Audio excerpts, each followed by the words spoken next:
Welcome back to SnowRunner, guys, and today we're going to be having a look at the Super 6 Dually. Now, there's a lot more to this truck than you may think by just looking at it on the surface. For one, it is extremely low memory usage. This truck only takes up 15.9 megabytes. Literally, that is it. 15.9 megabytes. It is extremely heavily optimized for console usage and or extremely low memory usage on PC. Now, at the time of recording this video, this truck has not yet passed testing for consoles, but I will make a updated pinned comment in the comment section down below once this truck drops on the console mod browser. Now, as you can see, it is non-branded, and so again, this meets all of the requirements for console, but as of the time of filming this video, it has not yet been approved. But once again, I will make a pinned comment when it does drop on console down below.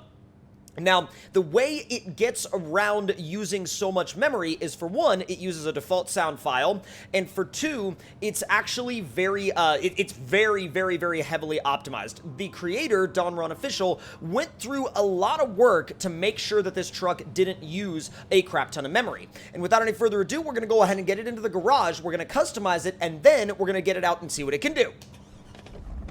Now, one other thing to note here is that it does not have the ability to tow any trailers right now, but he has said that he has thought about either maybe updating this one or maybe doing a different version that is meant to tow trailers later on down the road. But this one is designed to be a fun scout truck that you can use on some light trails as well.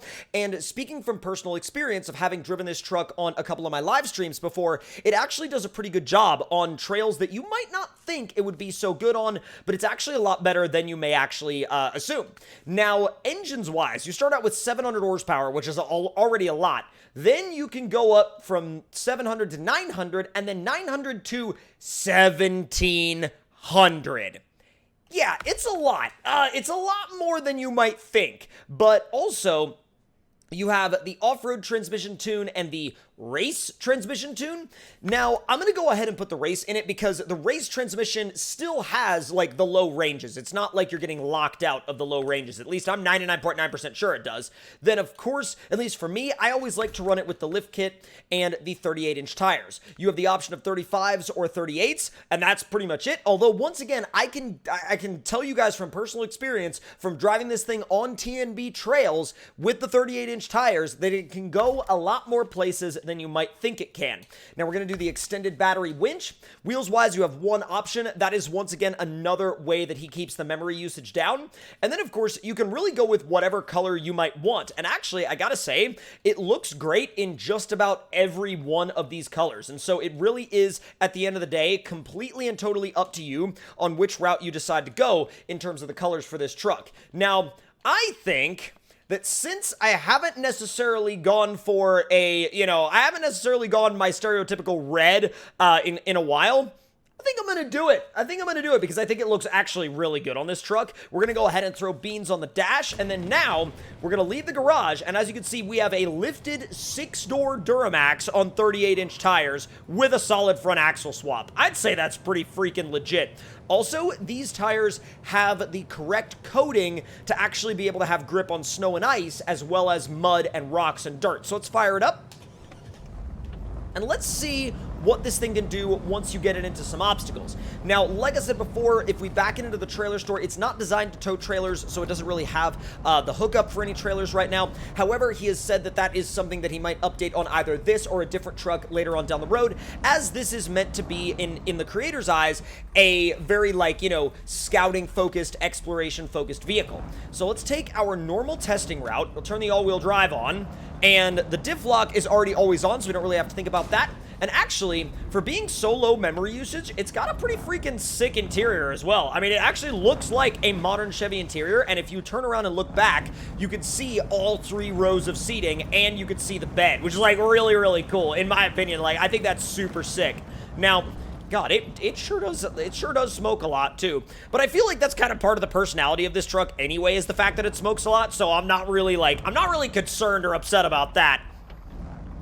All right, so let's give you a little bit of a hill climb test. Oh, yeah, I mean, now granted, it's got 1,700 horsepower, so I wouldn't really worry about its hill climbing capability, but I was kind of concerned that it would have gotten stuck and high-centered right there because it is about the length of a bus, but I guarantee you if we were on the 35s, it would have gotten beached right there, but since we're on the 38s, it's not too bad.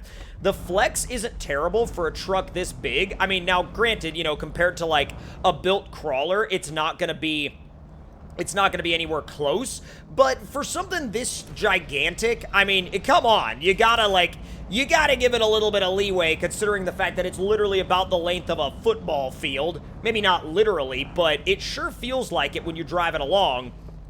Let's ease you down. Whoa, almost rolled it right there, but not quite. Now, I'm curious, in terms of actual, like, vehicle length, if we were to put this up next to, let's say, some of the general, like, 6x6s from the default game, how long those wheelbases would be in comparison to the wheelbase of this thing. So let's say I put it up next to, for example, let's see. I mean, I'm actually trying to find a really good, let's say the P12. Now, the P12 is huge, and so I'm sure the P12 is going to be a little bit longer, but, I mean, actually, this thing is pretty close. I mean, you consider the fact that this is a pickup truck, and when you put it next to a P12, I mean, obviously the P12 makes it look absolutely tiny, but in terms of wheelbase length, if we align the front wheels of both rigs, you know, when you compare most pickup trucks side by side next to a Pacific P12, I mean, come on, it's way longer than most pickup trucks would normally be. Now, let's see how you do in the mud, in high, with the race transmission and the 1,700 horsepower engine. Now, granted, that is a entirely over-the-top number, but let's see, well, I mean, in shallow mud, it's absolutely no issue. How did it launch that barrel into the air? I mean, I get that we hit it, but I don't know how we launched it into the air. That was a little bit over the top, don't you think? A slightly dramatic reaction there. All right, let's get you down through this mud. It's not doing too bad, although I will say I feel like we have so much power that the power is actually working against us at this point, and it's probably just making it harder for the truck to get traction, which makes sense. I mean, that's realistic when you think about it in a realistic sense, but let's make our way a little bit further through. I did not mean to do that. It went all the way over there to that fallen tree. Look at that. That's crazy. Like, now, granted, if you want a much more balanced winch, you can go the balanced route. And, you know, if you're going to be using this thing in campaign mode, I completely understand if you want to go with the balanced route in terms of a winch. But, man, if you want to go all out, you can certainly go all out as well. And in the shallow mud, I mean, it just eats it right up. Now, the dips obstacle is going to be interesting in this because here's the thing. It's either going to be so long that it's not going to care, or it's going to be so long that it's going to get stuck on every single one. Let's see. So far, it's so long that it's not going to care, but we're only a little bit of the way through this. Yeah, I mean, honestly, I would have probably already ripped the drive shaft out of it if this was realistic, but, you know, it's SnowRunner, and individual drive shaft damage isn't really a thing, but, yeah, I mean, the wheelbase is just so long. I mean, we're essentially doing a skateboard grind on every single rise in the terrain, so keep that in mind if you plan on wheeling this thing, but it's also, like, I mean, it's really fun. It's never, like, there's never any lack of fun when it comes to driving this truck. It's always a blast. And really, you know, knowing that you can take it from, you know, a fairly balanced state all the way up to like a 1,700 horsepower behemoth is actually like, it really expands the, like, the, you know, the level of scenarios that you could use this truck in. Now, I wonder, if I was to hook it up to that P12 and, you know, force the P12's engine to stay off, I wonder how it would do in terms of pulling it with this engine. So let's back it up. All right, let's see how much grunt this thing actually has. Well, I hate how you can't actually... Okay, nope, turn that off. Turn that off, thank you. I hate how you can only, like, winch to the corners. That's, like, such a frustrating detail.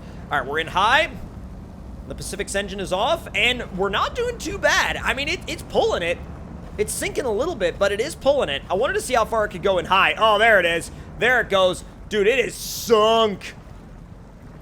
Okay, I was like, is our all-wheel drive on or off? Hang on, I wonder if we just, like, solely dug ourselves a hole. Hang on. Let me back my way out of that. Put it in low plus. See if I can keep it moving. Wow, it got to a certain point, and then it just kind of said nope. Dude, that's crazy. Even in, like, you know, the lowest of low gears that we can possibly select, it said absolutely not. That is not something that I am interested in doing. Now, if I give it just a little bit of a pull of the winch, it'll come with me, but only for a little bit, and then it'll start pulling me back towards the Pacific. So, actually, those of you that really do care about, like, having a lot of game balance on your trucks will probably appreciate that, because, you know, that does mean that you can't just winch yourself up to any truck and just yeet it out of whatever mud pit it's in. You actually do have to use strategy. So, there's definitely a degree of balance to this thing, even with that 1700 horsepower engine. So let's give it a little bit of a run up and over the... Oh my god, go back into, like, some decently fast gear. Wow, did you see how smooth that landing was? Okay, stop it. Bro, to be honest, like, that landing was almost pre-runner smooth. And I'm not exaggerating on that at all. Like, you can go back and watch, you know, the way it landed that jump over the top of the hill, and I'm like, that was genuine, like, pre-runner smooth in terms of landings. Make my way around this little rock, this mud pit, and work my way up the hill. There we go. Not bad at all.